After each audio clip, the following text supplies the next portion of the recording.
Halo sobat-sobatku, dimanapun berada, kita berjumpa lagi pada program Sekedar Berbagi dari saya. Episode yang ke-67. Apa kabar sobat? Luar biasa, fantastik, yes. Salam optimis, don't worry, be happy. Terus berkarya, kembangkan semua potensi-potensi bio, psiko, spiritual kita. Lanjutkan kebiasaan-kebiasaan yang menjadikan kita manusia yang sangat produktif dan sangat efektif. Di bagian yang ke-10 ini saya akan berbagi tentang habits yang ke-7. Servant the soul,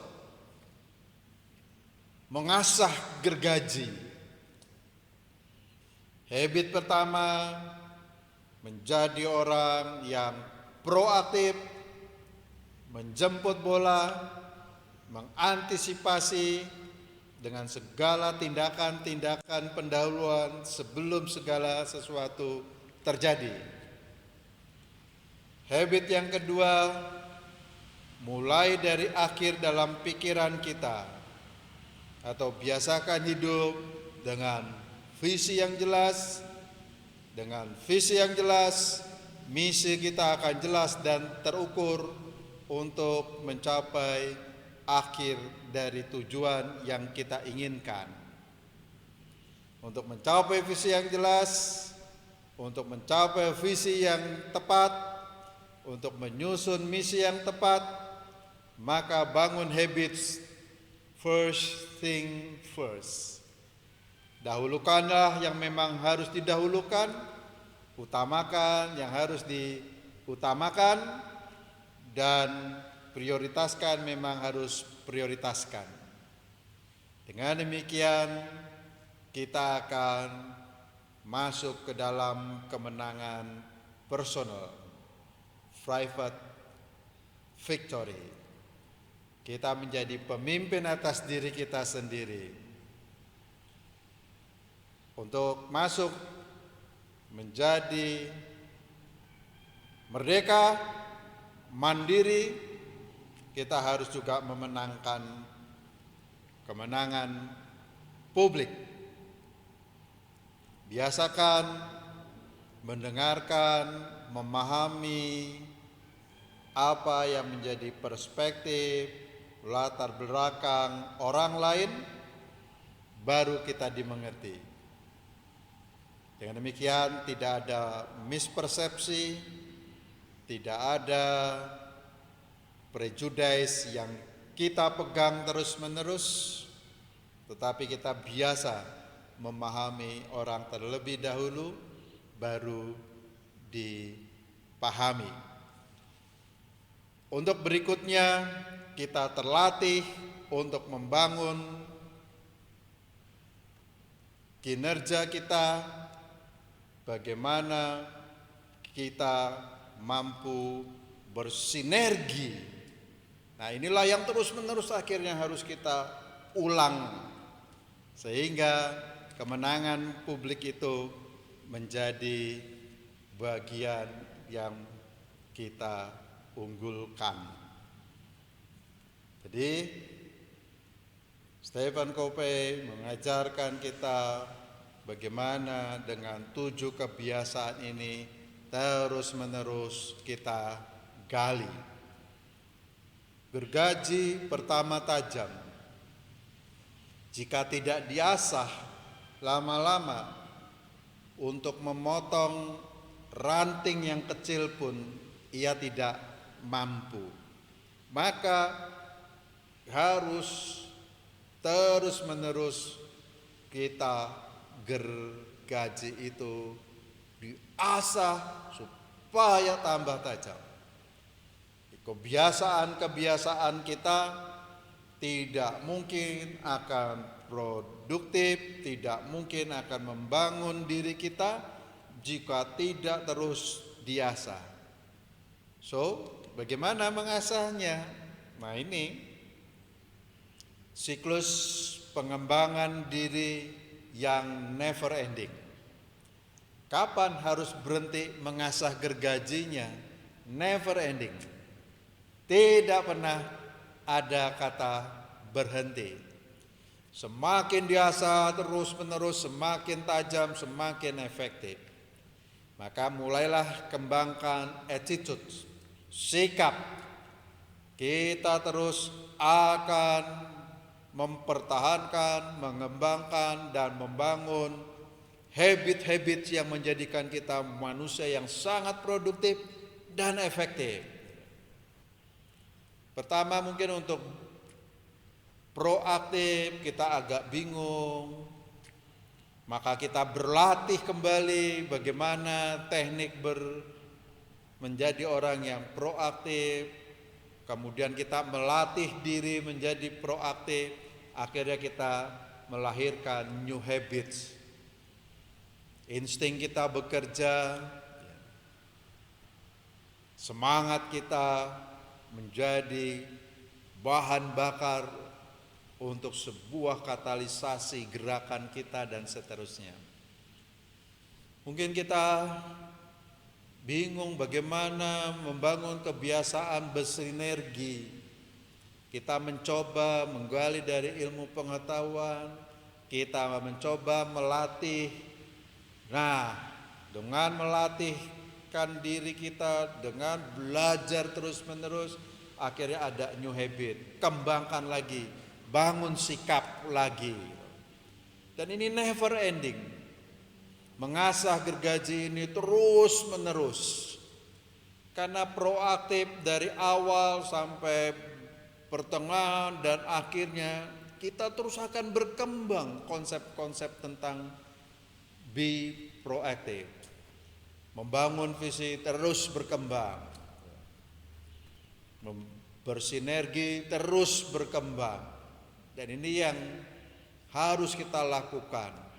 Makanya habits yang ketujuh menjadi sangat penting. Percuma kita hanya membangun habit pertama sampai habit keenam jika akhirnya berhenti di sana. Tidak mengulang kembali, tidak melatih kembali, dan tidak terus melakukan sampai berkali-kali. Maka sikap harus kita bangun dalam diri kita dalam kita mengasah gergaji ini. Attitude, sikap. Saya butuh, I need to. Saya ingin, I want to. Saya akan, I will do. Saya pasti dapat, I can do. How? Lalu kita belajar dari teori-teori, kita belajar dari orang lain, kita belajar melalui pengalaman-pengalaman hidup kita melatih diri, dan akhirnya kita menjadi orang yang lebih profesional, lebih produktif, lebih paham, dan ini akhirnya melahirkan new habit kembali. Ini yang dimaksud saudara-saudara, sobat-sobatku, dengan habit yang ketujuh. Terus mengasah gergaji, terus melatih dan mengasah kebiasaan-kebiasaan kita. Karena ini akan meningkat. So, mengapa attitude penting? Mari kita lihat di manakah kekuatan ketika seekor kucing itu lompat.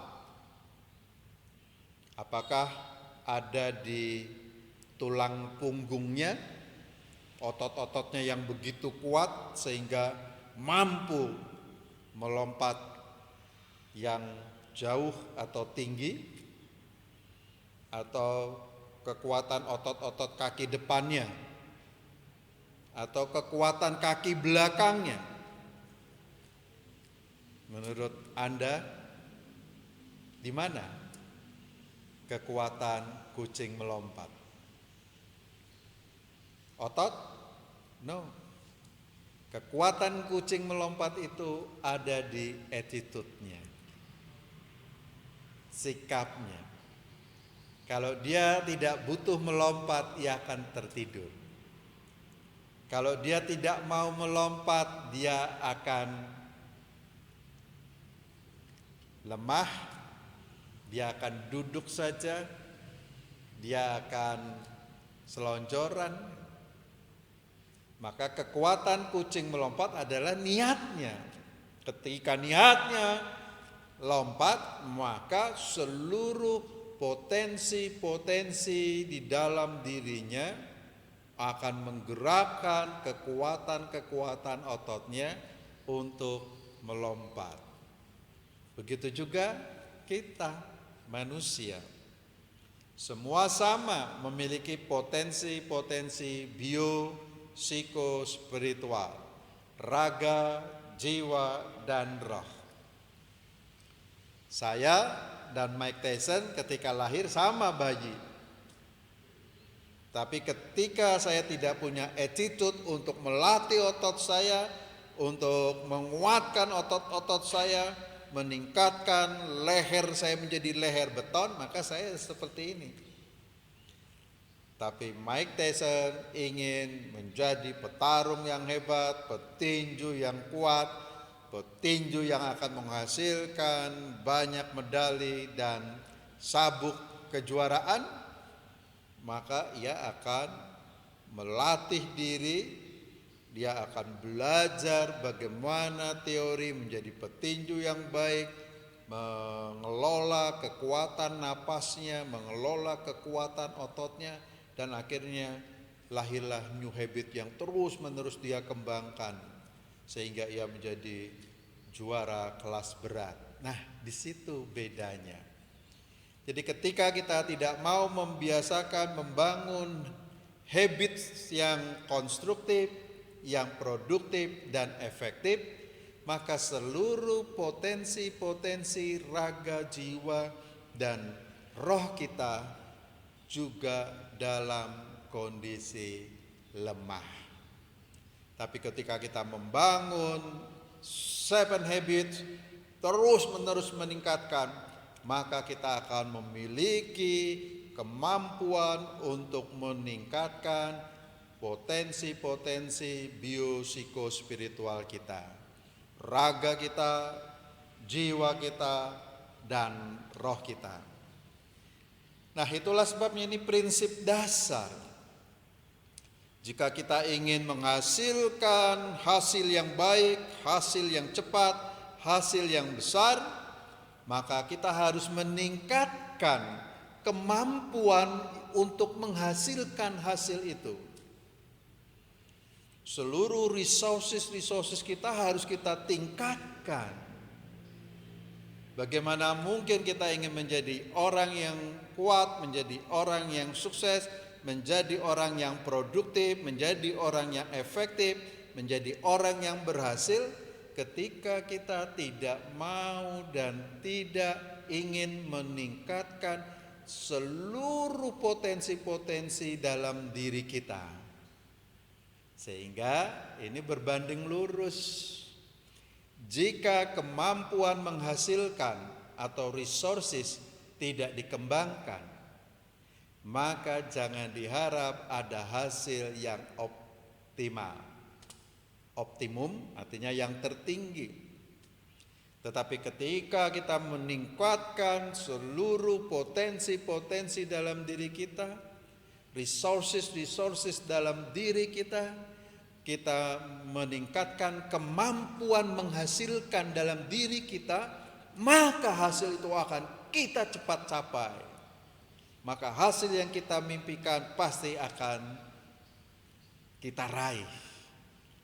Itulah sebabnya kata Edmund Hillary, seorang penakluk Mount Everest, berkata, ketika dia mencapai titik puncak Mount Everest, ketika banyak orang tidak mampu mencapainya dan dia berhasil menancapkan bendera di sana, apa yang ia katakan?